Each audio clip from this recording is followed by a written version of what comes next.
Well, good evening, ladies and gentlemen. I am just another tinfoil hat. Welcome to my monthly movie review. Today, I will be reviewing a cult classic in every sense of the word, Roman Polanski's 1968 film, Rosemary's Baby.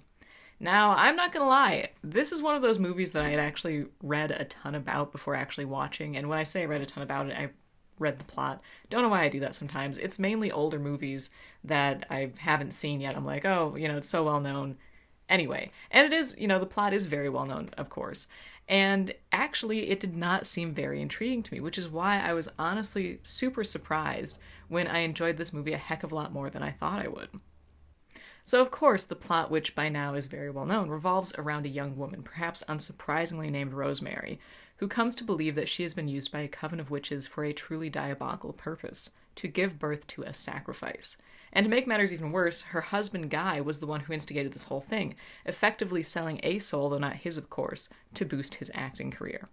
I mean, of course, if we are to believe Rosemary, who throughout the film really kind of just becomes entangled in her own feelings of suspicion and paranoia.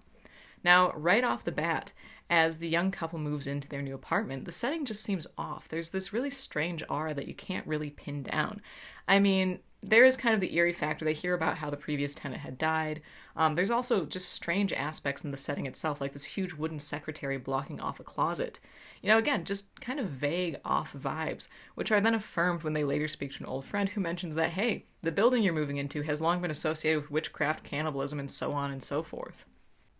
I mean, the most effective aspect of this movie, for me at least, has got to be the atmosphere, which is one of such intense isolation and brooding. It's like Rosemary's world kind of seems to become more and more confined in a closer and closer net woven of her own paranoia and the bizarre behaviors of the people around her as she's going through her pregnancy. I mean, although the catalyst of the horror is decidedly supernatural, again, if we're to believe Rosemary's growing suspicion and paranoia, the true creep factor, for me at least, is how insidiously she has become trapped in this group of people she wants nothing to do with, beginning with their strange, nosy neighbors, the Castavets. And truly, as with all of my favorite horror movies, the fact of the matter is that the lead character does have the tragic fate of attempting to make the right decisions and then having them unmade for her. I mean, truly, that's one of the most terrifying and just kind of tragic aspects of this film is actually it is punctuated here and there with really hopeful moments where you're like, oh, okay, she's figuring it out. She's going to get out of this mess. And then, you know, again, the decisions just keep being unmade. Now, although you can pretty much guess exactly how this whole thing ends, I will say that the very last moment of this film actually served as an incredible surprise when I saw it the first time. So if you enjoyed this review of Polanski's classic Rosemary's Baby, please like, and if you're new to this field of crop circles, go ahead and subscribe to see what weirdness the future may have in store. Till then, you can keep up with whatever else I might possibly have going on my website, justanothertinfoilhat.com, and for exclusive content, be sure to check out my Patreon page, which is also listed under Just Another Tinfoil Hat. For today, I am Zelia Edgar, signing off.